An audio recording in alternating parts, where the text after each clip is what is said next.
That line lingers because it touches on something deep: our resistance to simplicity, our tendency to reshape meaning into something more comfortable, even when the truth is already clear. And that's where atheism often runs into trouble. Because at its core, atheism is simple. It's just a lack of belief in gods. That's it. It doesn't come with dogma, rituals, commandments, or spiritual promises. It's not a worldview or a faith or a philosophy of life. It's just one word that says, I don't believe this specific claim. But even with that clarity, atheism gets misunderstood all the time. Sometimes the misunderstanding is innocent, a mix-up, a stereotype, a flawed assumption. Other times, it's deliberate, shaped by institutions and narratives that need atheism to look like a threat in order to justify themselves. Either way, the result is the same. People who don't believe in gods are constantly told what they must think, how they must feel, and why they must be wrong. You've probably heard the usual caricatures. Atheists are angry. Atheists are lost. Atheists are arrogant. Atheists think life has no meaning. Atheists want to destroy religion. Atheists worship science. Atheists have no morals. It goes on. And what all those claims have in common is that they're projections. They reflect more about what people fear losing than what atheism actually is. They fill in the blank space of disbelief with something.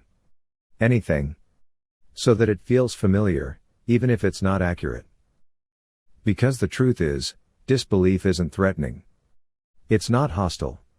It's not cold. It's not empty. But it does make people uncomfortable. And that discomfort often comes from how we're taught to think about belief from an early age. In many cultures, belief isn't just something you have, it's who you are. It shapes your family, your identity, your language, your celebrations. Belief is baked into the calendar. It's on the money. It's in the national anthem. It shows up in courtrooms, classrooms, funerals, hospitals. So when someone says, I don't believe any of that, they're not just making a personal decision. They're seen as stepping outside the circle. As breaking some unspoken rule. But here's the thing, stepping outside doesn't mean rejecting meaning. It doesn't mean having nothing to live for. It doesn't mean replacing one doctrine with another. It just means looking at the world without assuming that it was built for us. That's not nihilism. It's realism. And it opens up space. Not just for science and reason, though those matter, but for values that don't need supernatural justification. Things like empathy, honesty, curiosity, justice. These aren't religious values. They're human values. They existed long before organized religion. And they'll exist long after it changes shape. But again, that's not how atheism is usually framed. In many societies, atheism is treated like a belief system, just a bad one. One without hope. One without wonder. One that strips the magic out of life and replaces it with numbers, logic, and cold conclusions. But that's not what's really happening. It's not that atheists reject beauty, it's that they see beauty in reality itself. In patterns that emerge from nature. In the complexity of life. In the unlikely fact of consciousness. In the sound of a child's voice or the silence of a mountain mourning. That's not emptiness. That's presence. And yet, time after time, atheism is painted as something broken. As a worldview for people who are angry at God, which doesn't make sense. If you don't believe in something, you can't be mad at it. It's like being angry at unicorns. But that line gets repeated anyway, because it puts the blame back on the non-believer. It makes disbelief feel emotional, like a wound, rather than intellectual. Like something that needs healing or redemption. This misunderstanding is especially common in conversations around morality. There's still a widespread belief, sometimes implicit, sometimes loud, that ethics must come from religion. That without a higher power, there's no reason to be good. No reason to care. No structure. But that doesn't hold up. People act morally for all kinds of reasons. Social connection. Personal values. Reciprocity. evolutionary empathy, the desire to avoid harm. None of those require belief in gods. And in many cases, tying morality to religion creates more problems than it solves. Because if you're only doing good to get a reward, or avoid punishment, is that really morality? Or just self-interest in disguise? And more importantly, when morality is tied to belief, it becomes conditional, based on interpretation. And that's exactly why it resists that kind of moral manipulation. It says, start with people. Not principles carved in stone, but real human lives. And that starting point, real people, real lives, is what makes this conversation more important than ever. Because the misunderstandings about atheism don't just live in casual conversations.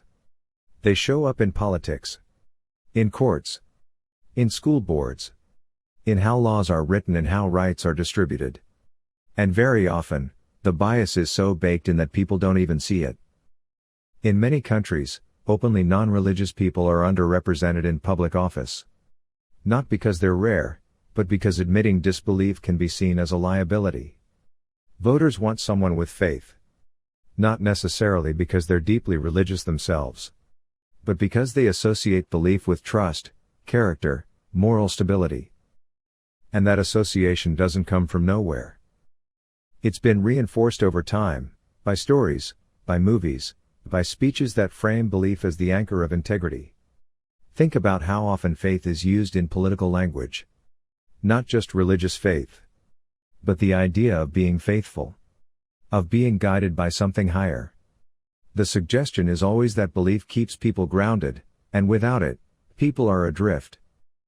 That's how atheism ends up being framed as rebellious, as selfish, as detached, as too intellectual, too cold, too rational, too individualistic.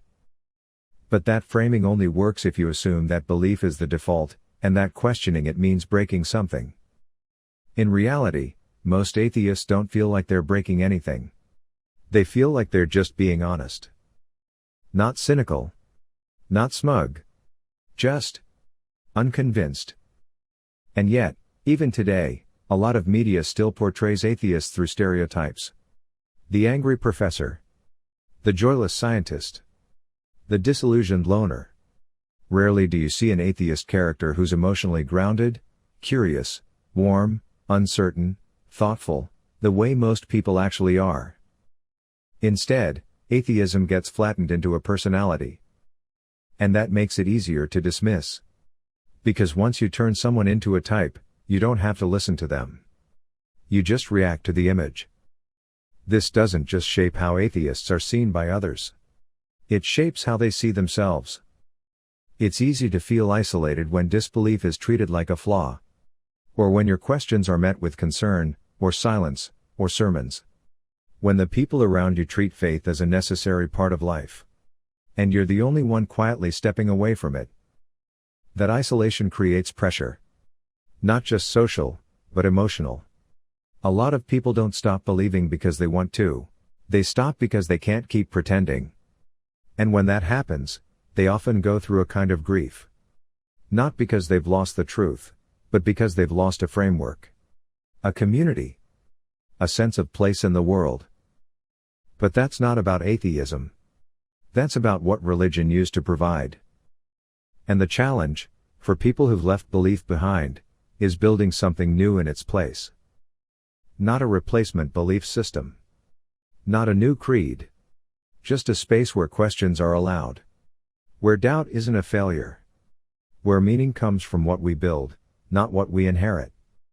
And yet, because of how atheism is misunderstood, this process often happens alone. Quietly. With very few resources or social models to draw from. There are no holidays for disbelief. No rituals for becoming honest with yourself. No family dinners where people celebrate letting go of what no longer made sense. Which is why community matters. Not in a religious sense, but in a human one. In the way that people need others who understand what they've been through. Who don't ask them to justify their doubts. Who don't assume that disbelief means despair. Because it doesn't. If anything, many people who stop believing feel more grounded, not less. More awake. More present. Not because they've figured everything out, but because they're finally allowed to say, "I don't know," without fear. That's something belief often discourages. It says, don't question too much. Don't go too far. Don't pull too hard at that thread. But when you let go of belief, you get to ask again. Not to tear things down, because honesty isn't cold. It's just not rehearsed. It doesn't offer quick answers, or comforting stories, or explanations that tie everything together with a bow. What it does offer, when it's allowed to breathe, is clarity. The ability to see something as it is, even if it's complicated. Even if it doesn't owe you meaning. But in a world where belief has long been the default, that kind of honesty is seen as disruptive. And that's part of why atheism keeps being misunderstood. Because many religions don't define themselves by what they believe, they define themselves by contrast. We are not like them. We are not the unbelievers. The structure of the story needs an outsider. A counterexample. A warning. Someone who didn't follow the rules, didn't submit, didn't have faith. That figure, the outsider, becomes part of the myth itself. Not a real person, but a symbol. And that symbol shapes how atheists are seen. As arrogant. As lost. As defiant. As morally unanchored. Even if none of that matches reality. It becomes harder to have a normal conversation about disbelief, because disbelief has already been assigned a role in someone else's script. And if you step outside that role, if you're kind, curious, calm, it doesn't fit the narrative. Some people are surprised when they meet an atheist who doesn't match the stereotype. Who listens? Who asks questions? Who doesn't seem angry or condescending? But that surprise reveals something. It shows how little room there is, in public life, for honest unbelief. How rarely it's portrayed in full color. In reality, atheists are as varied as any group. There's no one belief system, no shared politics, no common goal. Some are deeply philosophical. Some are quiet and private. Some are activists. Some just don't think about religion at all. Some grew up in deeply religious families. Others never believed to begin with.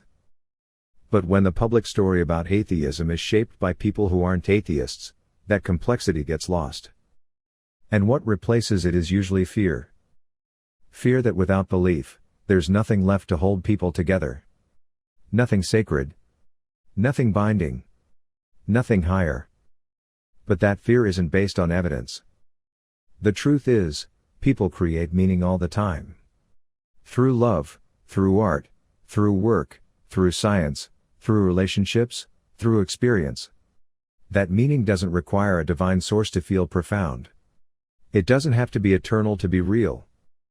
And if you ask people who live without belief, you'll hear all kinds of answers about where they find purpose. Not in magic. But in moments. In music. In connection. In building something that lasts. In learning something difficult. In helping someone without expecting anything in return. In simply being awake to the world as it is, fragile, brief, uncertain. And still beautiful. That's the part people often miss when they talk about atheism. They focus on what's missing. But not on what's gained.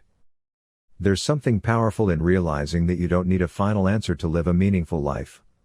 That you don't have to be part of a cosmic plan to be kind. That your time still matters, even if it's not eternal. That being human isn't a flaw to overcome, it's the whole point. But those ideas don't always get space to grow. Because atheism, for many people, still sounds like rejection. Like loss. Like something dangerous or cold or empty. And when a belief system feels threatened, it often reacts with defensiveness, not curiosity. That defensiveness shows up in subtle ways. In how people respond when you say you don't believe. In the assumptions they make about your values. In the way they try to explain your position to themselves, often without asking you directly. And that's where the conversation usually stops. But it shouldn't. Because if we want to live in a world where belief is a choice, not a requirement, then we need space for people to step away from it. Without being framed as broken. Because this isn't just about belief. It's about how we live together. In any pluralistic society, freedom of religion is a core value. But what often gets overlooked is the other half of that equation, the freedom from religion. The right to not believe. To not participate. To not explain. To not pretend. And when atheism is misunderstood, that freedom gets quietly eroded. Not always by law, though that still happens in many parts of the world, but by culture. By assumptions. By the quiet expectation that belief is the norm, and disbelief is something to be tolerated, but never respected. That's not real equality. And it limits everyone. Not just people who don't believe, but people who do. Because if belief is never questioned, never held up to the light, never invited to earn its place, then it stops growing. It becomes brittle, defensive, insecure. Belief that can't coexist with doubt is fragile. And that's why clarity matters. Not so that atheism can win some debate. Not to convert or deconvert. But to make space for different lives, different minds, different ways of seeing the world. Space where questions aren't threats. And doubt isn't shameful. Because at the heart of it, atheism isn't about being right. It's about being real. About living without pretending. About letting go of stories that don't make sense to you. And finding meaning that does. That process looks different for everyone. For some, it's sudden. For others, it takes years. And for many people, it never becomes a public conversation, because the social cost is still too high. The risk of being misunderstood, judged, dismissed, excluded. And that's where this script ends, not with a conclusion, but with an invitation. To listen more closely. To ask better questions. To stop assuming what atheism means. And start hearing what people actually say. Because the truth is, most atheists aren't trying to be provocative or combative or superior. They're just saying, I looked at what I was taught. And I don't believe it. And that sentence, quiet, honest, personal, should be enough.